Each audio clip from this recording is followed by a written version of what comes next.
হরে কৃষ্ণ। জগতের নাথ জগন্নাথ দেব কতটা কৃপাময়, তার থেকেও বেশি কৃপাময় জগন্নাথ দেবের মহাপ্রসাদ। যে প্রসাদ গ্রহণ করলে জীবনের সমস্ত পাপ দূরীভূত হয়, সেই বৈদিক যুগের কথা, যা ভগবান নারায়ণের প্রসাদ। নারায়ণের মহাপ্রসাদের এক টুকরো কোনা পেতে চান সকল ভক্তবৃন্দ। যে প্রসাদ দেবতাদের দুর্লভ, সে প্রসাদ সব ভক্তবৃন্দ পেতে চান মা পার্বতী। কিন্তু জগন্নাথ দেবের প্রসাদ পাওয়াটা এত সহজ ব্যাপার নয়। সেই প্রসাদ পাওয়ার জন্য নারদ মুনি, যিনি সবসময় নারায়ণ নারায়ণ নারায়ণ করেন, উনাকেও 12 বৎসর তপস্যা করতে হয়েছিল। কিন্তু তপস্যার ফলেও উনি সেই প্রসাদ পাওয়ার যোগ্য হননি। বিশেষ গুরুত্বপূর্ণ তথ্য। আর এখন সেই প্রসাদ পৌঁছে দিচ্ছেন দিদি সবার বাড়িতে বাড়িতে। দেখুন রহস্যময় মহাপ্রসাদ। আজ জানবেন রহস্যময় সেই গুরুত্বপূর্ণ মাহাত্ম্য কথা মহাপ্রসাদের। জগন্নাথ দেবের মহাপ্রসাদের গুণ দেখুন। আজকের এই পর্বে আমরা জগন্নাথ দেবের মহাপ্রসাদের রহস্যময় গুরুত্ব ও মাহাত্ম্য কথা শ্রবণ করানোর চেষ্টা করব। তো আপনারা সাথে থাকুন।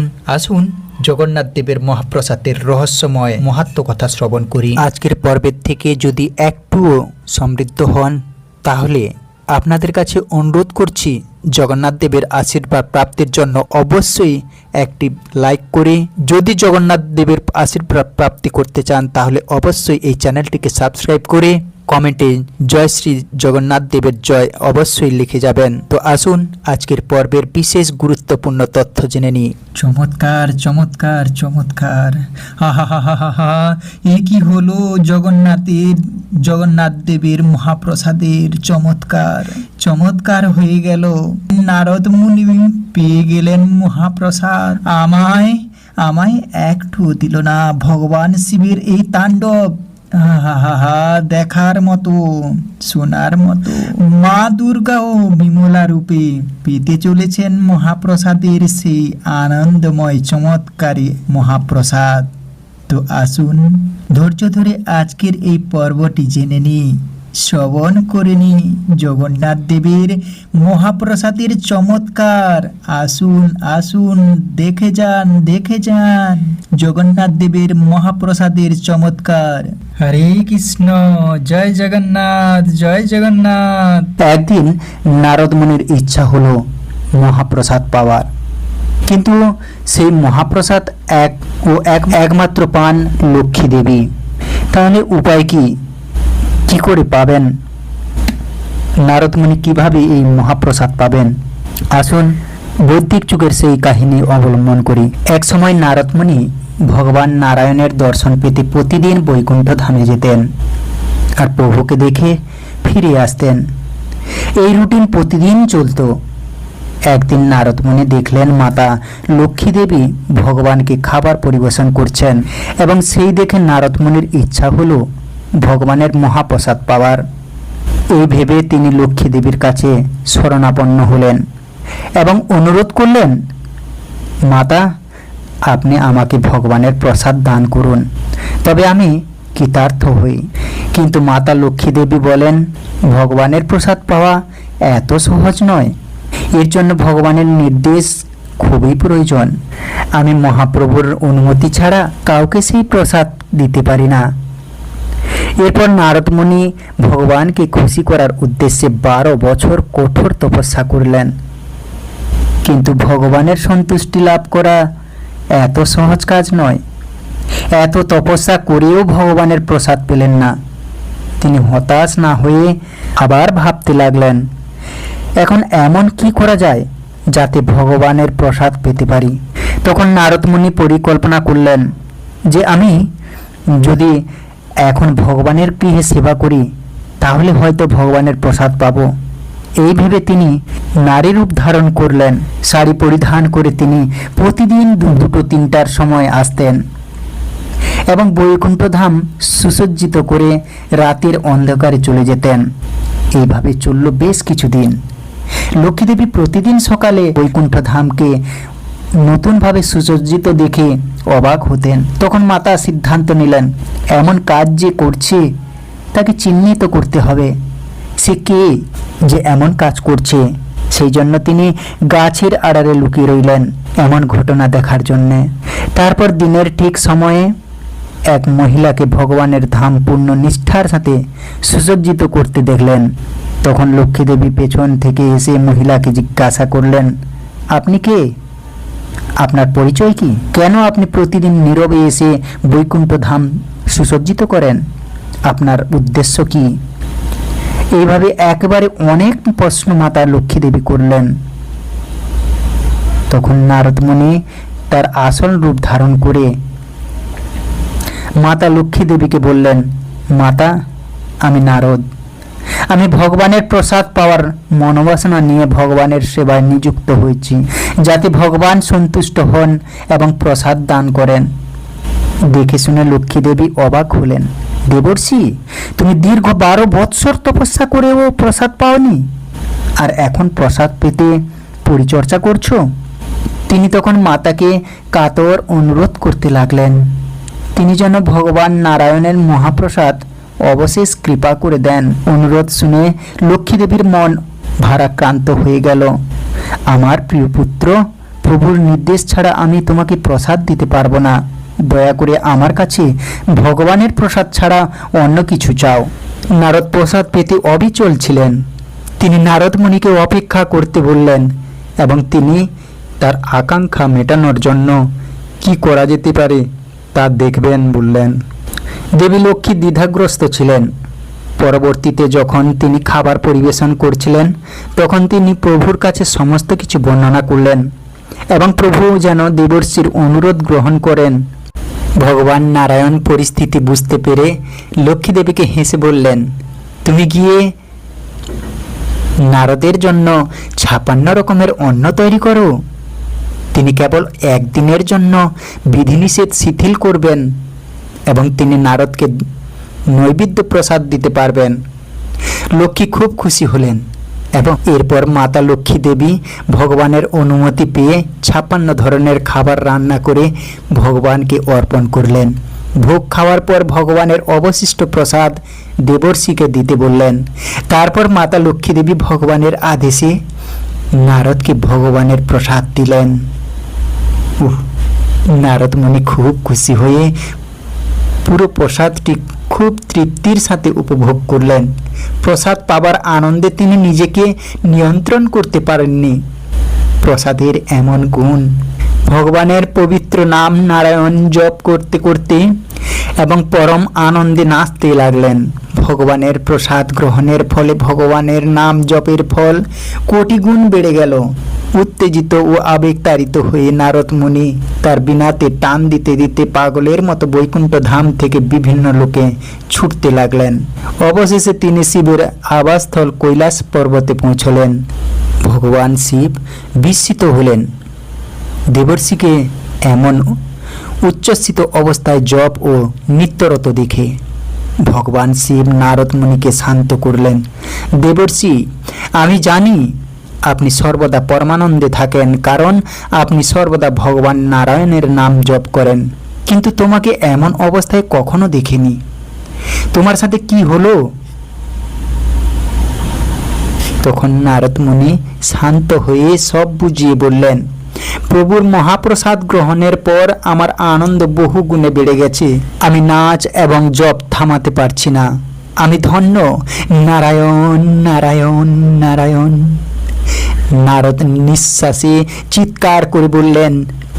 এরপর দেবাদিদেব শিব বললেন, হে দেবর্ষি, তুমি অনেক সৌভাগ্যবান যে তুমি ভগবান নারায়ণের মহাপ্রসাদ আস্বাদন করেছ।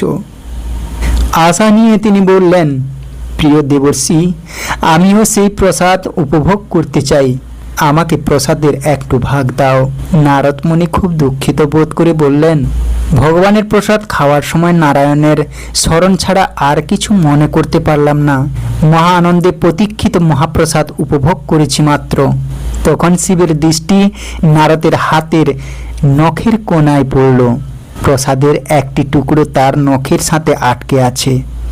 মহাপ্রসাদের সেই ছোট্ট টুকরোটি ভগবান নারায়ণকে স্মরণ করে মহাদেব জিভায় স্পর্শ করা মাত্রই তিনি প্রচন্ড আনন্দে মহানন্দ অনুভব করলেন। তখন তিনি আর চুপ থাকতে পারলেন না। ভগবান নারায়ণে আরো মগ্ন হয়ে তিনি নৃত্য আরম্ভ করলেন। সময়ের সাথে সাথে পরমানন্দের তীব্রতা বাড়তে লাগলো, সাথে বাড়তে লাগলো নৃত্য। তার নৃত্য এতটাই তীব্র হয়ে উঠল যে তিনি তাণ্ডব প্রকাশ করেছিলেন। তাণ্ডব নৃত্য ধ্বংসের সময় নির্দেশ করে।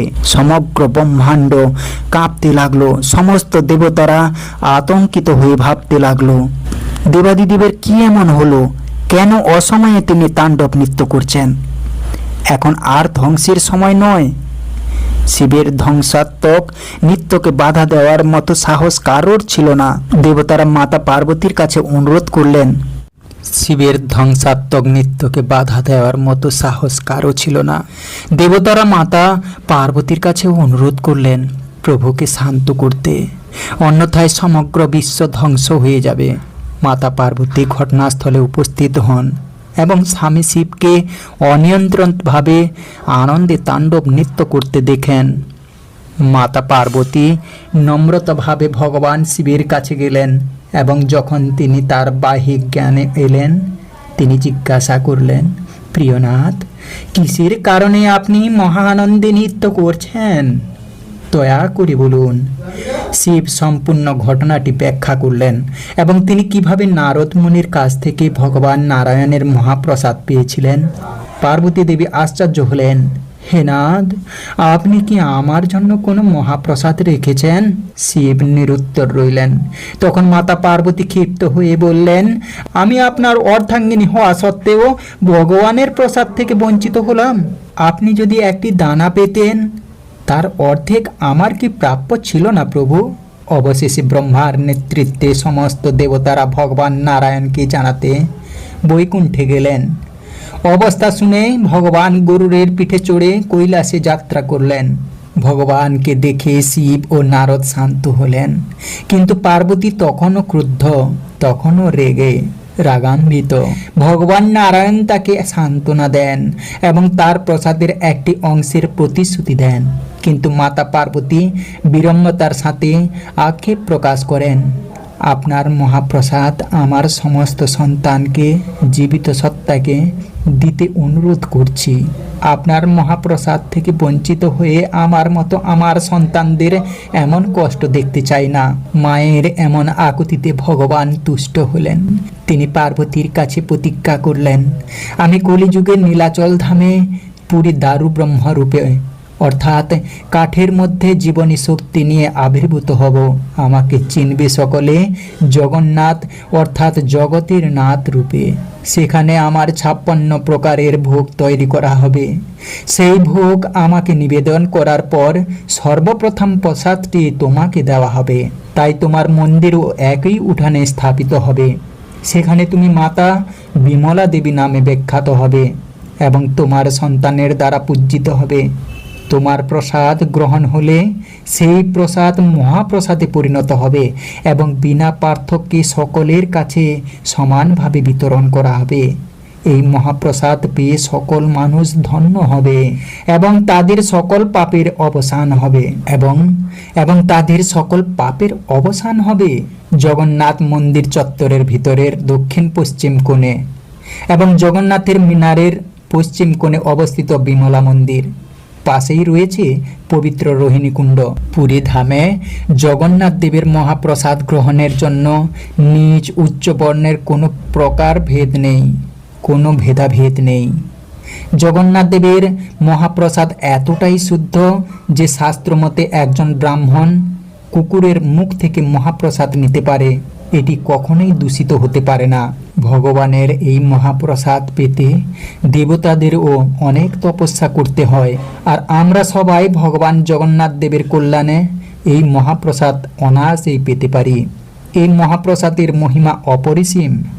আজও মহাপ্রসাদের স্বাদ বাহিরে অনুকরণ করা যায় না, ভেতরের ভক্তদের প্রত্যক্ষ অভিজ্ঞতা থেকে জানা যায়। রান্নাঘর থেকে যখন ভোগকে মন্দিরে নিয়ে যাওয়া হয় তখন তা অতি সাধারণ, তাতে কোনো সুগন্ধ মিষ্টি সুবাস থাকে না। কিন্তু মহাপ্রসাদ হবার পর তখন মন্দির থেকে বাহিরে আনা হয়, তখন তার থেকে মিষ্টি সুগন্ধ বের হতে থাকে। মহাপ্রসাদের আরেকটি নাম হলো কৈবল্য, যা মোক্ষ বা মুক্তি দেয়। বলা হয়েছে যে কেউ যদি ভগবান জগন্নাথ দেবের এই খাবারটি গ্রহণ করেন তবে তিনি কেবল শারীরিক সুস্থতাই নয়, আধ্যাত্মিক জ্ঞানও প্রাপ্ত করেন। কথিত আছে যে মাতা লক্ষ্মী দেবীর তত্ত্বাবধানে ভোগ তৈরি হয়। যদি ভোগ তৈরিতে মাতা অসন্তুষ্ট হন তবে একটি কুকুর রহস্যজনকভাবে মন্দিরের চত্বরে উপস্থিত হবে।